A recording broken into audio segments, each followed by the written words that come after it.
There are some silences between a mother and a daughter that cut deeper than any argument ever could. This is the story of one of those silences, the one that almost broke me, and then weirdly put every single piece of me back together.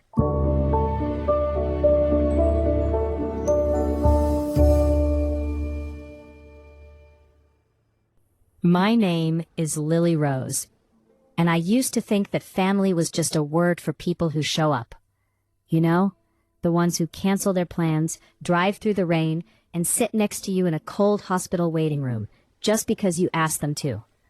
I really truly believed that, until the morning my son Leo needed a surgery he might not wake up from. Let me rewind a little. Leo was 3 years old at the time. Curly hair, always sticky from orange juice, and a laugh that sounded like tiny bells falling down the stairs. He was my whole world. I was a single mom by then.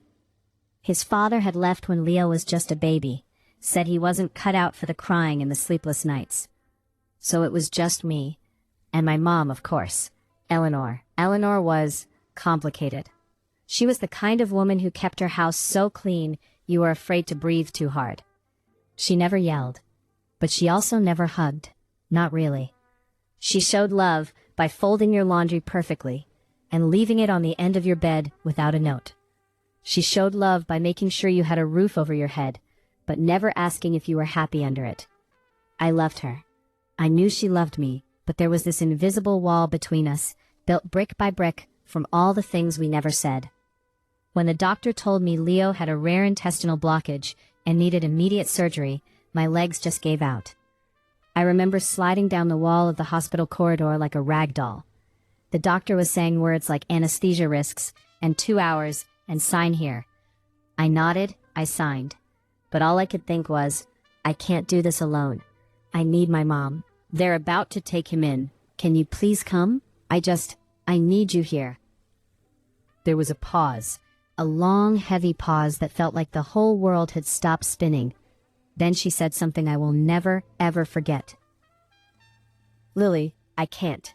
I blinked. What do you mean you can't? Mom, please, he could. I have my bridge club finals tonight, she said. Just like that. Like she was telling me the weather. I've been waiting for this for months. You're strong. You've always been strong. You don't need me there. I couldn't breathe. I literally could not pull air into my lungs. My 3-year-old son was about to be cut open by strangers, and my mother was choosing a card game over him. Over me. Mom, you're joking, right? I whispered. I'm not joking, Lily. You'll be fine. Call me when it's over. And she hung up. I stood there in that cold gray stairwell for what felt like an hour. I didn't cry. I was too shocked to cry. I just felt this cold, hard thing grow in my chest. A stone. And I made a silent promise to myself right then. I will never need her again. I will never ask her for anything again. I walked back to Leo's room. He was sitting up in his little hospital gown, holding a stuffed rabbit the nurses had given him. His eyes were so big, so trusting. Mama, he said, will it hurt? I kissed his forehead. No, baby, Mama will be right here when you wake up. I promise. They wheeled him away, and I watched until the double doors swung shut. Then I sat down in the hard plastic chair and waited. Alone. Exactly the way my mother wanted me to be. 3. Every time a nurse walked by, my heart would stop. I kept imagining the worst.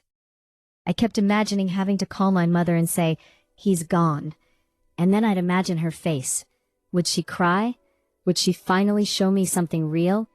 Or would she just say, that's too bad, and go back to her bridge game? I hated her in that waiting room. I hated her so much my teeth hurt.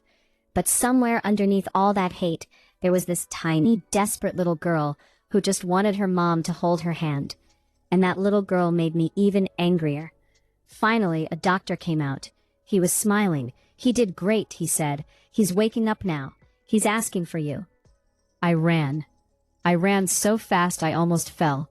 When I got to Leo's recovery room, he was groggy and crying, but he was alive. He was so alive. I scooped him up, blanket and all, and I just held him. I rocked him back and forth, and I promised him 1,000 things, 1,000,000.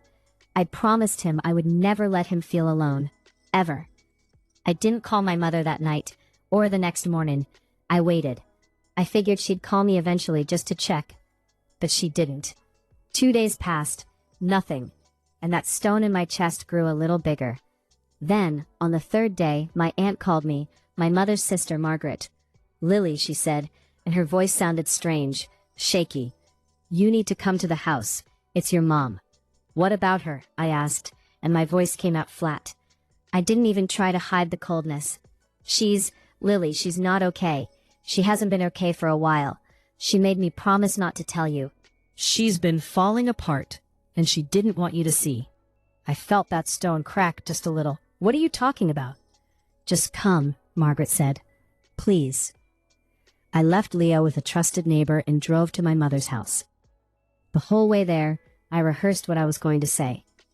I was going to walk in, see her sitting on her perfect clean couch, and tell her exactly how she had failed me. I was going to say, "You weren't there when I needed you. You chose cards over your grandson.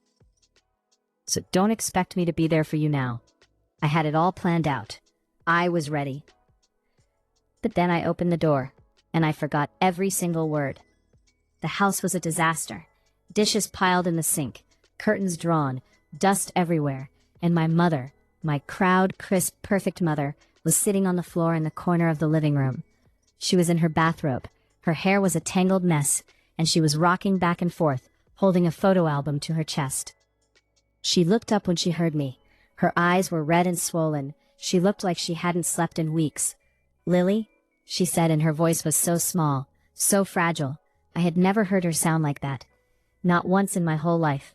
"Mom, what is happening?" I whispered. She started crying. Not the pretty kind of crying you see in movies, the ugly kind, the kind where your whole face crumples and you can't breathe and snot runs down your lip. She clutched that photo album tighter and said, "I can't remember his name." "Whose name?" I asked, kneeling down in front of her. "Your son's," she sobbed. "I can't remember his name. I can't remember his face. I can't remember anything anymore, Lily. I'm disappearing, and I didn't want you to see me like this. I didn't want you to have to take care of me." I sat there on that dirty floor, and everything started clicking into place. The bridge club, the refusal to come to the hospital. It wasn't because she didn't care. It was because she was terrified. She was scared that if she went to the hospital, she'd get lost. She'd forget why she was there.